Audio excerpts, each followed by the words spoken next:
One of the top predictors for divorce is a breach of trust.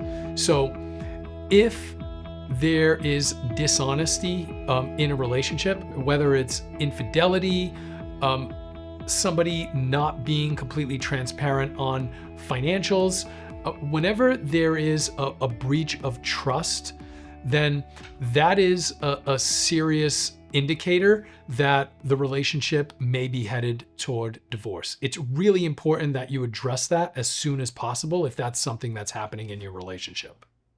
Another strong indicator that a relationship is moving toward divorce is if the parties are not communicating.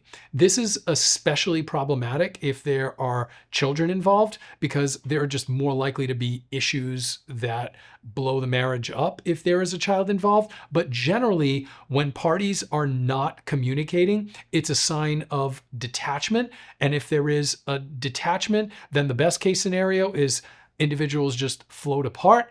The worst case scenario is there is infidelity and they move on. But either way, lack of communication in a relationship often leads to divorce.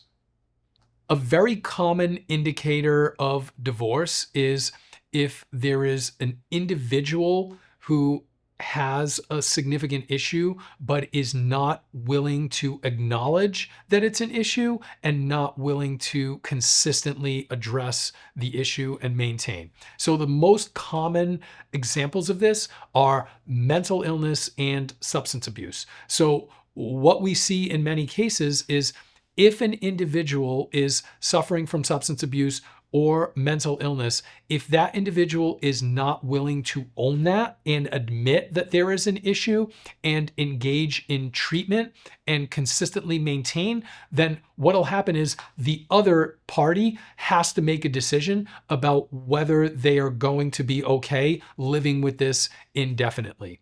If the answer is no, then that will typically lead toward that individual moving toward divorce.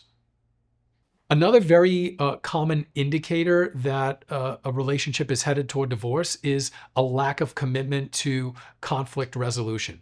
So if parties are experiencing some difficulty in the marriage, if those individuals are not committed to addressing these issues as they come up by talking, trying to get to the root of the issue, if necessary, taking that next step and getting some counseling, then that will typically lead to divorce. So if issues are coming up, and of course, the more significant they are, the more damage they're likely to do, it's really important to address those issues. When parties are not addressing these issues in a meaningful and constructive way and just trying to sweep them under the rug, then it is more likely than not that they will end up moving toward divorce.